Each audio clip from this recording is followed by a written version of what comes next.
I'm just gonna bite it off the stick. I know you guys want to see that. Go ahead and put that in slow motion. Baby, it's you. I think the person you want to see in slow motion, the man behind the camera. Great breeze, that jawline. Baby, it's you. Thumbnail.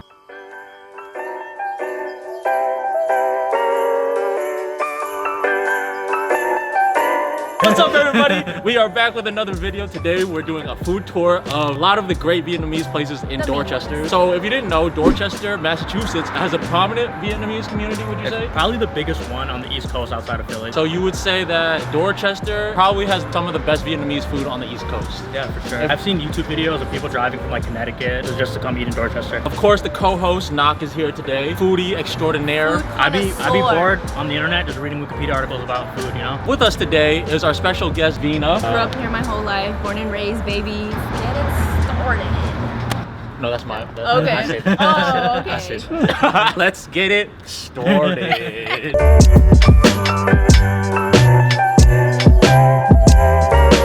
Alright guys, we're back. I want to say this right, Bun Bue. Yes. I said Bun Bue one time on a TikTok. People were clowning me. They were Yeah, like, it is a difference. Say it again. Bun Now Bue. say how you. Bun Bue. Yeah, come on. It sounds like Lion King Bun Bue.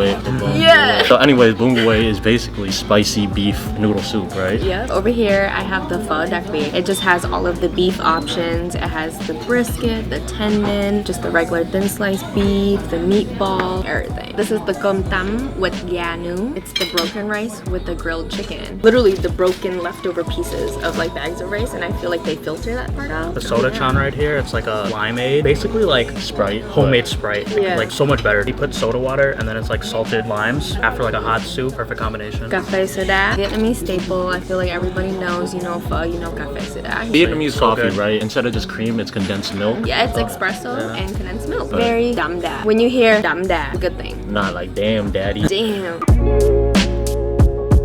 How I eat the bún bò is first I taste it. Some people make it spicy, some people make it more flavorful with the lemongrass, some people make it more salty. I don't know. You just gotta try it first before you add stuff to it. I added some fish sauce to, you know, with more salt, more flavor, you know. I added satay to make it more spicy, and then I added some lime. You don't add the bean sprouts in this though. I like my bean sprouts to be cooked. Yeah, I don't like raw bean sprouts. Yeah, I don't That's like not my raw- thing. Not me either. Definitely don't understand the bean sprout hate. You guys are whack. My favorite part. Bean sprouts. Dre, you're the tiebreaker. Normally when I get bún bò, I don't get fish sauce. You have to ask for it and pour that in, and it adds a different flavor to it. It adds more flavor to it. I added it to the pho and to the bún bò earlier, and it's because it's kind of like a salt. You know, sometimes you go to a restaurant, you add a little more salt and pepper. It's like that. You had to send it back twice because they gave you the diluted fish sauce. You gotta ask for the raw fish sauce. There's only one word for it, unless I don't know. It's just nước mắm. The raw one is in its raw form, just from the bottle, just the fish sauce. The one that Nok used, it's like the diluted version. They add water, sugar. So it's like they made it more into a sauce. You definitely see what adding the fish sauce like added to it. You know what I mean? It's like a depth of flavor. Like they add it when they make it, but then like I guess you could definitely like use some extra. Spicy, bro.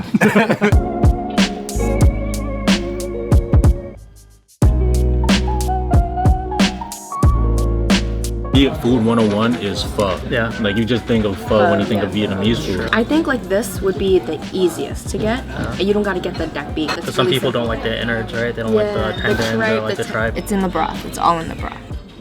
Yup, I think it's pretty solid. Alright, so here we got what? Sriracha and hoisin sauce? You dip your meats in here from the pho. Yes, a lot of people drench it in their hoisin sauce and sriracha, but I don't really like that. It gets fairly overwhelming to me. Gotta taste the natural flavors of the broth. So what I'm gonna do is I'm gonna add more hoisin and then most of the sriracha, the fish sauce. This is science right here, people. What I like about pho is like everyone can just make it their own, you know, by like Yeah. changing it up. I don't add the bean sprouts. I add these basil.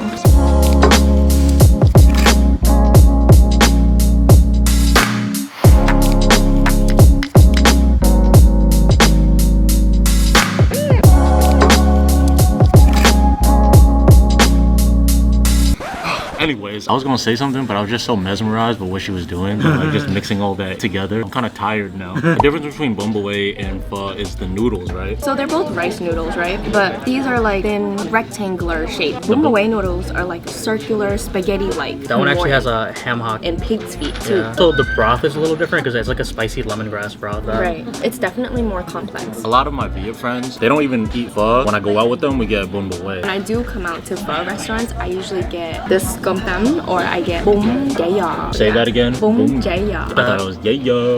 I feel like this would be the easiest for people that have never had Vietnamese food. Yeah, so it's broken rice and some lemongrass chicken. But I usually put my pickled veggies, the daikon and the carrots, over the rice, and then I dump some of that fish sauce on top of it and just mix it a little bit. Got that umami, you know what I mean? They all complement each other. Got that grilled flavor, juicy, but you can't go wrong with it, you know? A super good intro to Viet food for people that have never had it before. People like they might not be familiar with the fish sauces or the pickled vegetables. It might smell kind of funky to them, but the taste is like super, the taste is super tasty. It's really funny. I feel like with Viet food, like there's so much like customization with like how you want to eat. You know what I mean? Like you go to an American restaurant, like you just get a burger, you know? That's it. Here you gotta like add a little bit of this, add a little bit of that. You gotta get the noodles ready. You gotta get the beef ready. You gotta get the cilantro, the green onions, the lime, the satay, the sriracha, the hoisin, the bean sprouts, the basil. Bars.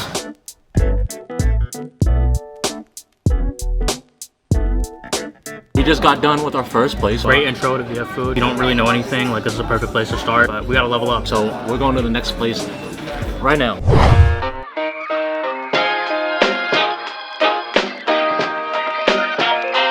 Alright, yo, we're at our second location. We're at An Hom. An Hom. I'm gonna do this thing where I'm gonna just say it and have her voice be over it. We're at An Hom. Right now we're doing the 7-course beef. A lot of people don't know about this. Some places offer 7 courses of beef and sometimes fish. Who put you on? You did. And it's an affordable price. 40 bucks for 2 people. First thing on the menu is the beef salad, aka The goi ba. These are just pickled veggies, and on top is just like this rare beef with some peanuts. I love pickled veggies because I feel like it like helps you eat more, you know what I mean? Yeah. Acidity kind of like breaks down food. Right, it cuts, yeah, it makes it easier to eat. At home, my family and I, we eat it with pig ears and shrimp. We don't usually eat it with the beef. It's like my favorite combination. I think it's like one of my favorite parts of Viet food. We have the Banh yum, which is like a mini hot pot. It is just vinegar broth. They also gave us, it's like a pineapple fish sauce. I think it's a fermented shrimp sauce, and it's the dip for it. So you would use this rice paper, wet it, put your veggies, noodles over there, put your beef. So this should be real quick, like 10 seconds. Yeah, I don't want it too done, you know? I want it just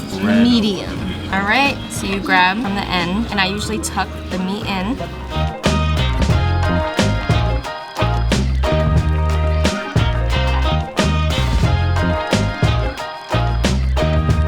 Me and Evan, I have to say that our rolling skills we don't pretty roll, bad, yeah. You know, we don't really roll up like that. Yeah, you but know? Vina, you got the Viet card, and she also got the Stoner card. I got the rolling skills, You got the baby. rolling skills. We'll We're lucky show that we you. have Vina here to roll for us. I'm gonna roll for you guys? Yeah. That's embarrassing, I know. Alright, let's try it.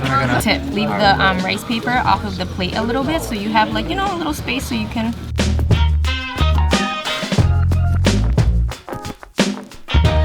He was a little overzealous with the lettuce. You see this? This is what happens. Eat it like a taco. Yeah, it's gonna be a taco. This is just a disaster. I think you should try again. You know what? It's a salad. It's a salad, guys. Watch a real master at work, alright?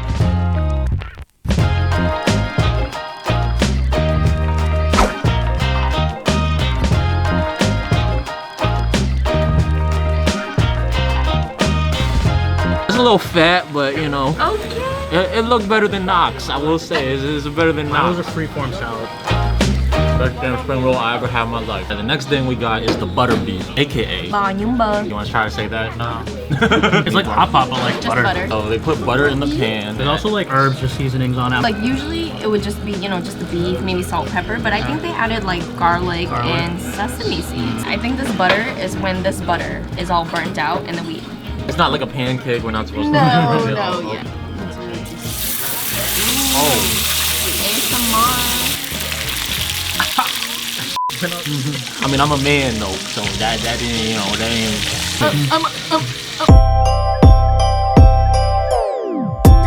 It's like sweet, right? Yeah. Surprisingly sweet though, like you wouldn't expect it to be. It's my favorite part of the 7-course meal, for sure. I mess with it. It's smooth.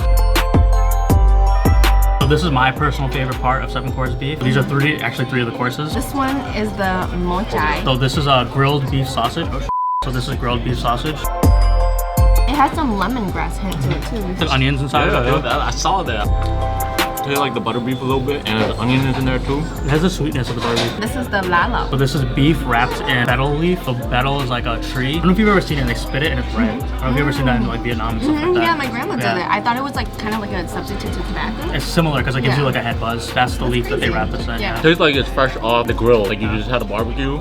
It tastes like that. It's like a smoky flavor. It does have a smoky flavor. That's my personal favorite. I'm just gonna bite it off the stick. I know you guys want to see that. Go ahead and put that in slow motion. Baby, it's you.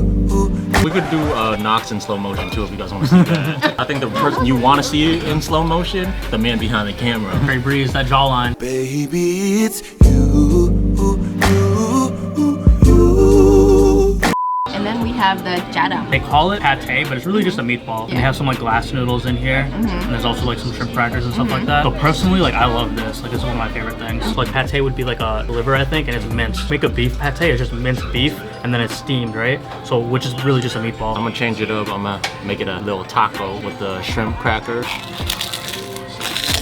Add the crunch to it. That's all you need right there, baby. I think the shrimp cracker definitely an improvement on it. I came up with some Vietnamese people beyond now, but unless they were already doing that. I don't Unless know. that's what it's for. Oh. Yeah, I was about to say, the crackers were kind of around the meatball, so maybe that's how it was supposed to be. Nah, F that. We just created something new. We have the gao ba, which is congee with beef. In Bengali, kanji is also called chow. Call it joke in Cantonese. It's a joke. It's like joke. Sounds like joke.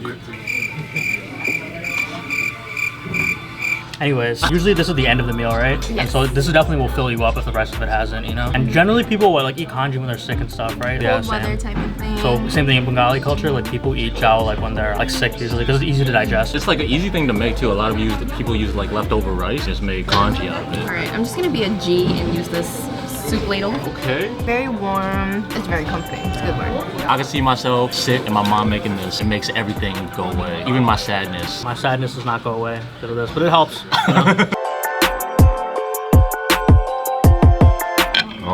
We're about to go to the third place. Guys are in the mood for some banh mi's. Yeah. Not only that, we're gonna get some desserts, right? Desserts, Vietnamese yeah. desserts. Just like that, we out.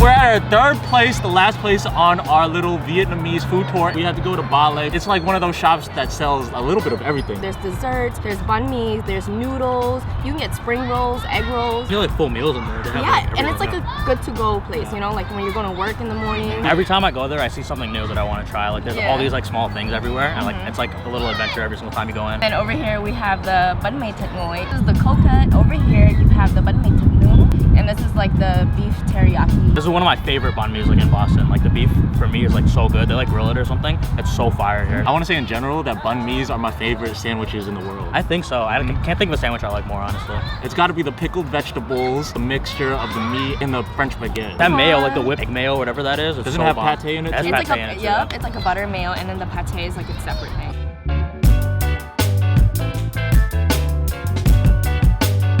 So I've never had the cold cut one. I've always had a beef or pork or chicken banh mi. It kind of tastes like bologna. So this is like a grilled beef. So like a lot of places, like, you'll think they'll just use like a teriyaki beef or something, but it has like a smoky flavor. And I'm still not sure if they grill the beef, if they use liquid smoke or something, but it's so good. It sets itself apart from like a lot of the other beef banh mi's that I've had. The flakiness of the bread isn't as flaky as other places I've had, which is I think kind of good because it's not as messy. Banh mi's be super messy, like eating that in the car, like. And they're smelly, right? You were saying the pickled vegetables smell. Yeah, it's the pickled veggies, is the carrots, and the daikon. The daikon, that's thing. But it tastes good. It does. It's like one of those Usually things the that's- worse something smells, the better it tastes, I feel like, you know what I mean? It's like kimchi. Banh mi's are made with baguettes, right? And that's because the French colonized Vietnam, so they introduced baguettes. But actually, there's a difference between Vietnamese baguettes and French baguettes. Yeah. And it's because French baguettes are made with wheat flour, but wheat flour like doesn't really grow in Vietnam like that. So they substitute with rice flour instead. So usually Vietnamese banh mi's are like a mixture of both now, most part, yeah. He did his research. dropping that knowledge. But this one's like lighter, airier. I definitely like the Vietnamese baguette more. For sure. Why do you think ballet is so popular amongst Vietnamese people? And not even just Vietnamese people, other people. Kind of like pho. Banh mi is like one of those, you know, known Vietnamese things. There are a few other banh mi places, but I think ballet definitely has a wider variety and they're pretty good. So for the sandwiches, they're $5.50. Really good Beats a deal. $5 footlong any day of the week. If Subway had banh mi's, one, I wouldn't trust it. But two, that would be like at least $8. Might as well just support your local Viet shops. Yeah, that's what I love about ballet is like you might come in for a banh mi, but you might leave with a bunch of other stuff, you know what I mean? So I feel like it's a good gateway for people like getting introduced to Vietnamese food, you know?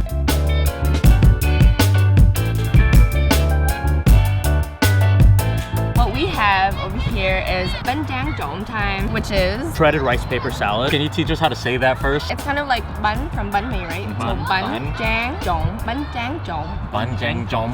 Okay. Oh, Kurt! But he was very excited to try it. Someone told me to try it and I was just like, hey, We finna do this. It looks healthy. So here we have the shredded rice paper, and I think they mixed it with dry shrimp. There's some chili in there. They have quail eggs. There's like mangoes, peanuts, Vietnamese coriander. It reminds me of a papaya salad. I love papaya salads. Not a fan of papaya salads if you want to replay the That was last time I aggressive. had some. Just like, don't say that. Not bad. It's gonna kick in. Moments later.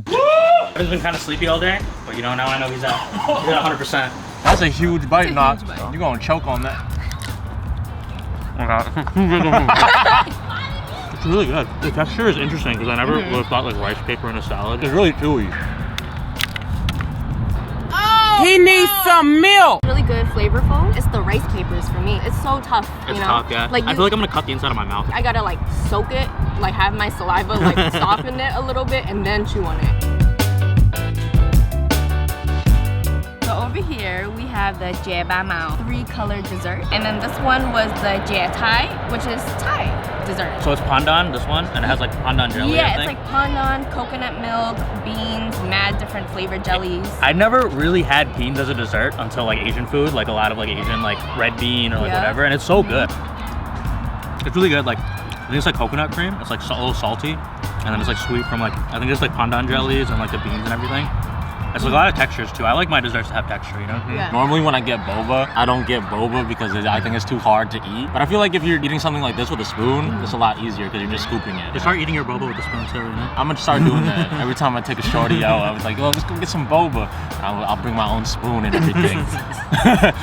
They'll be like, what are you doing? Like I'm just built different. No, you know? seriously. They're never gonna What talk are to you me again. This is soy. This is the mung bean one. This is the red bean The one. purple one, And this is the orange one. the orange It's one. that's what it's called. I call it soy cam. It One literally knows. means orange. So you take it and you dip it into this Might like be crushed wrong. peanut and sugar mixture, and like it's just like the sweet rice dessert. Bomb. We did this on the TikTok, right? And I was confused because it was rice and he said it was a dessert. But it was still good because it So worked. good. It worked because of the sugar. When I was little, like an easy breakfast that my parents used to make for me, but they'd be take like paratha and they just give it to me with sugar, you know what I mean? And it just like gives me that same vibe. Facts, like as a kid, I would just get some water, pour some sugar in it, and drink it. What?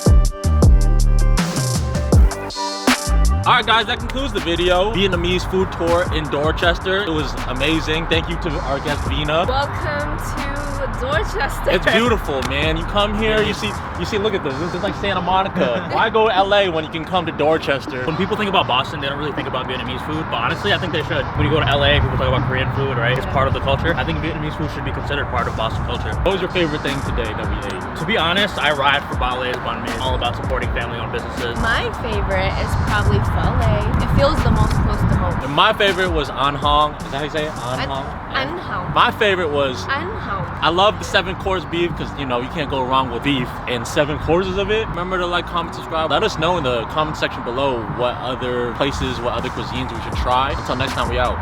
Peace. He was like, yo, did I see you at B16? I was like, oh wait, my fault. I'm just looking for the snack in the vending machine. To which she was offended By the being called snack line, yeah. yeah. She would rather be called a 7-course meal. Didn't I see you at, An Hong. oh my fault. I'm mistook you for the 7-course beef meal. Okay. I'm just saying, because you all thick and stuff. Because the I don't think you need to have that because the meat was thick. The point is, Tall girl, 7-course meal, you know? okay, because we're not just snacks. We're the whole thing, baby. Because they thick. Because the beef was thick. And it was He's okay. doing It's okay. too much. It's okay.